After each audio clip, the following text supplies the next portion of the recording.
Devastating flooding has turned large parts of Texas into disaster zones, with entire communities inundated and emergency crews conducting water rescues along the Guadalupe River. The river rose to the height of a two-story building, leaving a trail behind of destruction and heartbreak. Right now, we know 90 people have been confirmed dead, the majority in Kerr County. Dozens more are still missing tonight. A beloved summer camp is at the center of one of the worst scenes. Nearly a dozen children and a counselor from Camp Mystic, that's a sleepaway camp along the river, remain unaccounted for. We have team coverage. Christine Sloan spoke to a man from New Jersey who helped save hundreds of people. Jason Alllen is in Texas with how residents are picking up the pieces. But we begin with Dick Brennan for the very latest on the tragedy. Dick. Well, Jessica and Christine, the difficulty right now for response teams is getting through the brush and the debris. And to make things even more complicated, forecasters are expecting more rain to fall in the flooded areas. This time-lapse video shows how quickly a river in Kingsland, Texas rose in just 3 minutes.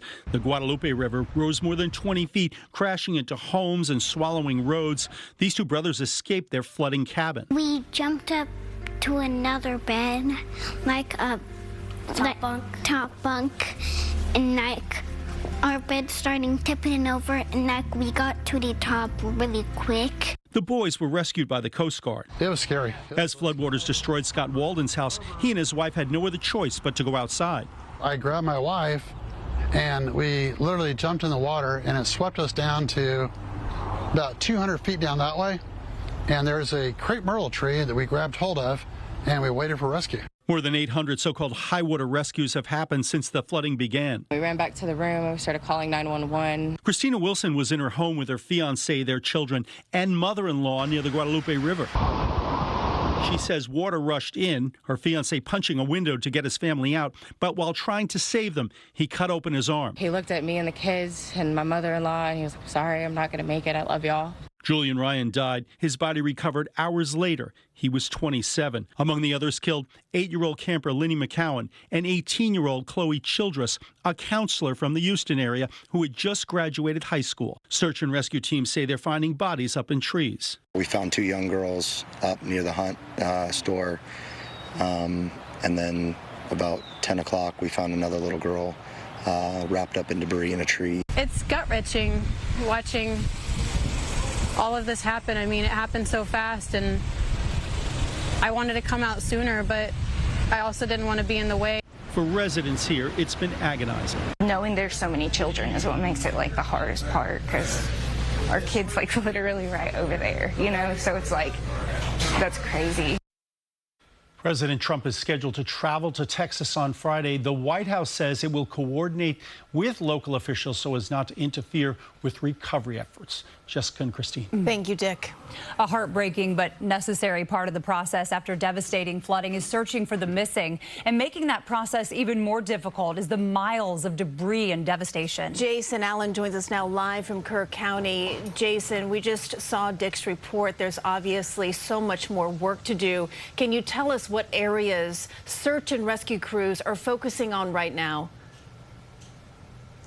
Christine, you know, Dick really showed in that piece, and as you mentioned, the difficulty with what search and rescue teams have to go through, how much debris there is, and this huge expanse that they have to search, 30-some miles. So they've done really kind of that first heavy primary search that happened in that first day or two. They are still calling this the primary search, but right now they are moving from where we are here in Kerr County to the west, Ingram and Hunt, and they're moving in very small increments. So they said today maybe 1 kilometer at a time. They might only get that one done in a few hours because they're going by boat, they're going by foot, and they're picking through all of these debris piles, and they're not moving on until all of it has been checked.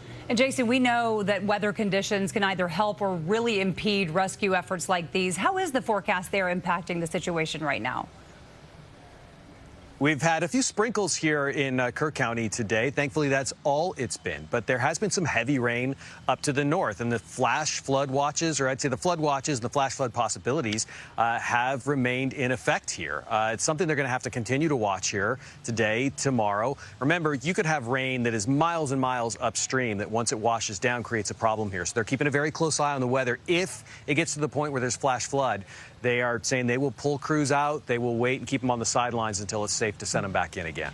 Jason, the folks that you've been able to speak to that are dealing with this devastation, probably loss of life within their family, friends, neighbors, how are they coping with all of this?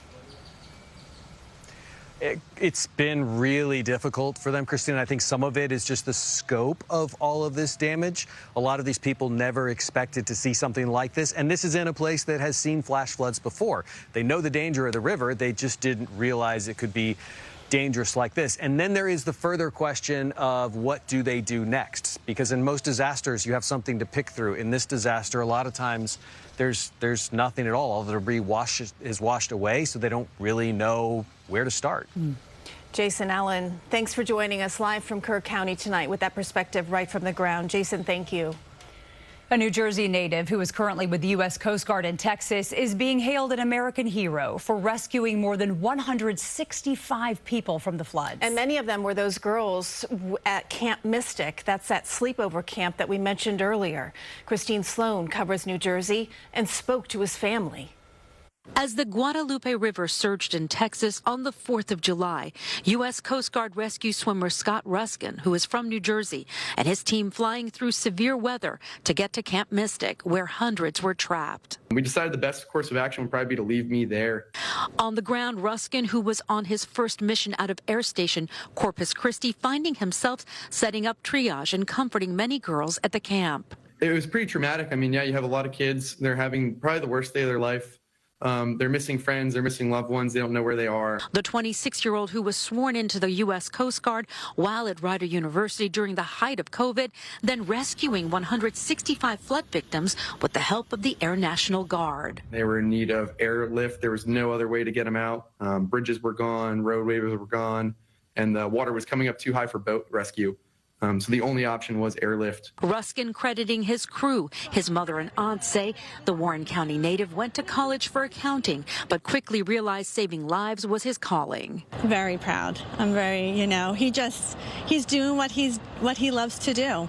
This is exactly what he wants to do. We're just grateful for him and, on the other hand, so full of sadness for these people that are living through what really he, has tried to help and do his very best in. My thoughts and prayers do go out to all those families that are involved in this today, in the last few days. His family saying Ruskin did exactly what he was trained to do. In Warren County, New Jersey, Christine Sloan, CBS News, New York. Coming up a little later at 5:30, summer camps across the country are now taking a closer look at their emergency plans, what's changing, and how they're working to ease parents' fears. Also, if you would like to help the families devastated by the floods in Texas, we have made it easy for you to donate to recovery efforts. Scan the QR code there on your screen or go to cbsnews.com/helptexas.